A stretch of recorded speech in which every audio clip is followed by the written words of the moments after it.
참 예수님. 네, 긴 강론을 원하세요? 짧은 강론을 원하세요? 긴 강론을 할까요? 네. 오늘 비가 와서 짧은 강론을 하려고 했는데 긴 강론을 원하신다니까.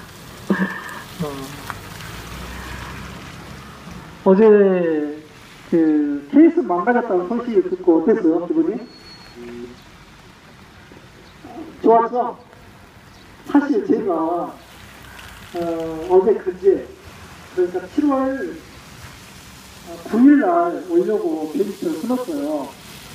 근데 공항을 갔는데 너구리 때문에 비행기가 뜨지 못한다는 거예요. 그래서 그날 비행기들이 다 대란이 됐어요.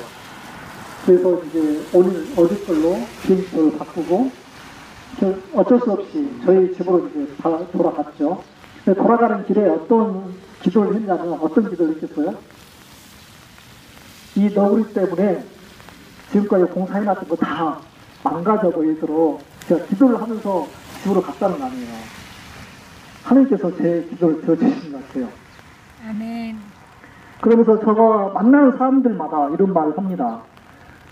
어떤 사람들은 해운길이 필요하지 않아? 그렇게 말을 하는데 여기는 아니라는 거죠.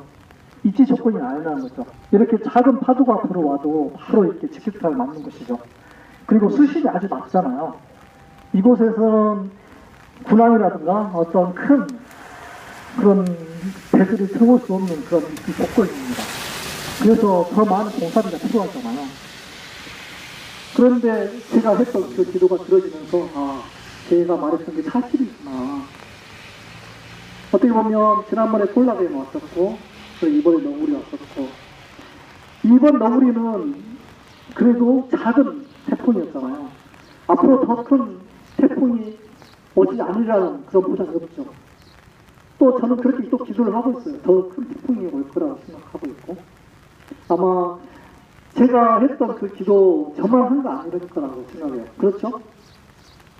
여러분 기도 안 하셨나 봐요. 아마 그런 기도를 하셨을 거라고 믿습니다. 오늘 복음 말씀대로 절대 숨겨진 것은 드러나기 마련이죠. 감춰진 것은 알려지기 마련입니다. 바로 이곳이 입지 조건이 안 좋다는 것이 이미 드러나고 있는 거죠.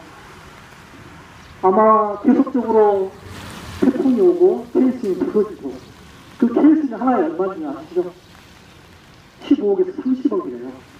그리고 2만 톤이 넘는 그런 케이슨이 이 작은 태풍에 무너졌다면 계속적으로 손해를 볼 거예요. 아마 해군들은 손익을 따지겠죠. 정말 이곳에 써야겠지 안 써야겠지. 분명 그 손익을 따진다고 보면 단기적인 그런 측면에서 봤을 때 아니면 미래적인 측면에서 봤을 때 이곳에 들어올 수 없겠구나 그런 결론을 내리게 될 겁니다. 그러면 분명 포기하겠죠.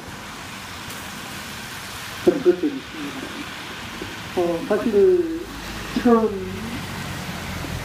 한국은 이 강정마을만 아픈 게 아닌 것 같아요. 아픈 것이 너무 많죠.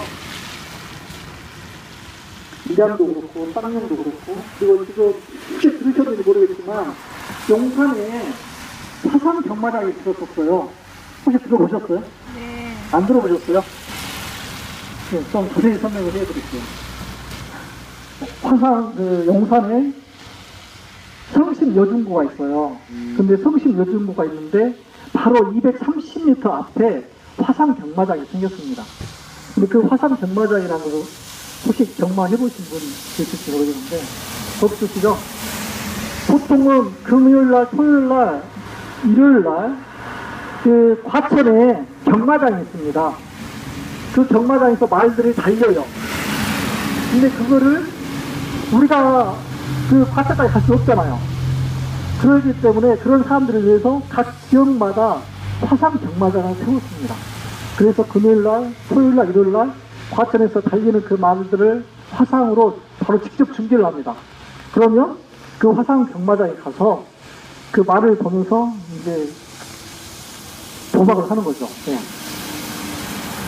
근데 그 용산에 지금 최근에 생겼는데요. 원래 법으로 학교 앞에 200m 앞에는 그런 사행할 수 있는 경마장에 들어설 수 없는 그런 법이 있다고 합니다. 근데 완전 편법이죠. 딱 230m라는 그 편법. 그런데 바로 보여요, 학교가. 학생들이 대부분 다 그 앞을 지나갑니다. 그리고 그 앞에서 버스를 타고 가요. 그러면 230m라는 것은 그냥 허울종 그들이 편법으로 사용하고 있는 것이죠. 많은 그 도박꾼들이 지금 몰려들고 있습니다. 사실 처음에 건물을 지을 때는 속이고, 주민들이 속이고 지었어요. 거기가 그 화상 도박장이 생길 거라는 말도 안 하고 생긴 거죠. 그런데 얼마 전에 이제 입지하고, 일주일 전인가요? 한 달 전에 기습적으로 개장을 했습니다. 지금 주민들하고 대치된 상태예요. 주민들은 어떤 분들이냐면 학부모님들, 선생님들, 수녀님들, 그리고 이제 개신교 신자분들도 많이 오시고 신부님들도 많이 오세요. 그런데 정말 역부족이에요. 왜냐하면 그 입구를 막아야 되는데 좀 입구가 좀 많이 넓어요. 그 입구를 쭉 이렇게 반대하는 분들이 막아서야 되는데 너무 넓다 보니까 사람 수가 부족하죠. 그래서 이제 도박하러 오시는 분들 와요. 도박하러 오시는 분들이 딱 못 들어가게 막는데 그 남자 선생님들은 앞에서 이렇게 팔짱을 끼고 이렇게 막습니다. 그리고 이제 여자 선생님이라든가 여자 어머님들은 뒤에서 이제 안 밀리기 위해서 등으로 이렇게 받쳐줘요. 거기 도박하러 오신 분들이 제정신이 아니에요. 그냥 눈빛을 보면 맛이 갔어요. 욕을 해대고 몸으로 밀어붙이고 그런 사람들이거든요. 그거 하나만 봐보더라도 앞으로 이 도박장이 생기면 그 사람들이 돈을 잃고 기분 좋을 사람 없을 거 아니에요. 돈을 잃고 술을 마신다든가 그러면 그런 지역에서 칼부림이 일어나지 않을 거라는 그런 보장이 있는 거거든요. 그래서 그런 심각한 상황입니다. 그런데 최근에는 마사회에서 연옥들을 샀습니다. 아르바이트생을 구해가지고 그 반대하는 사람들이 서 있어야 할 자리를 직원들, 그러니까 아르바이트생을 세워가지고 쭉 둘러 세웠더라고요. 이제 그 아르바이트생들과 그 영역들과 그리고 반대하는 쪽, 그리고 이제 저쪽에서는 도박꾼들이 와가지고 이 중간에서 이렇게 피처지는 싸움을 예고하고 있습니다. 근데 저는 거기서 희망을 봤어요. 어떤 희망을 봤냐면 자식을 지키고자 하는 엄마의 그 포효를 봤습니다. 도박꾼의 욕설들, 폭력에도 불구하고 그리고 그 산성파에서 와서 싸우는 그 사람들의 모습을 보면서 거기에 지지 않고 굴하지 않고 맞서서 싸우는 엄마들의 그 노력, 외침, 울부짖음. 나는 그걸 보면서 절대 지지 않겠구나. 그들이 그 막고자 팔짱을 낀 그 손을 놓지 않는다면 그들은 결코 지지 않겠구나 하는 그런 느낌을 받았습니다. 그리고 어제 여기 와서요, 저희가 저기 정문 앞에 이제 신부님들 서 있고 수녀님들 서 있고 그러는데, 그리고 끝나고 인간 띠익기를 하더라고요. 근데 그 인간 띠익기를 하는 그런 모습을 보면서 저분들이 있기 때문에 이 싸움 역시 지지 않을 거라는 그런 생각이 들었습니다. 왜?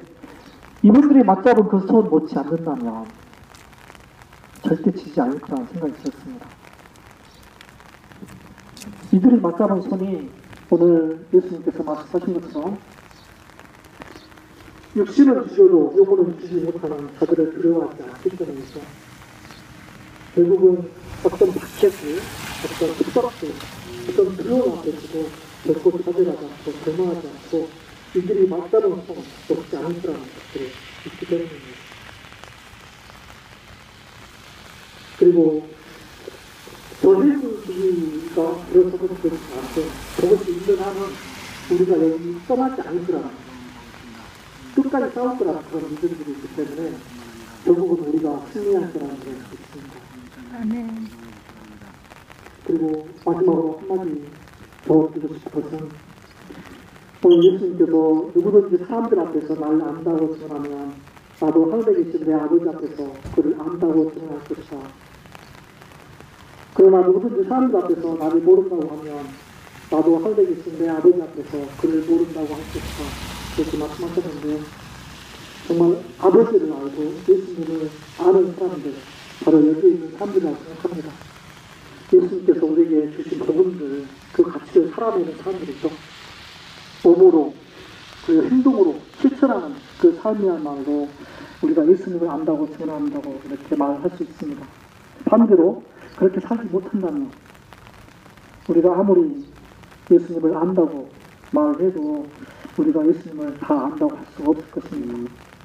계속적으로 여기서 평화를 위해서, 생명을 위해서, 환경을 위해서, 정의를 위해서 외치는 이분들의 목소리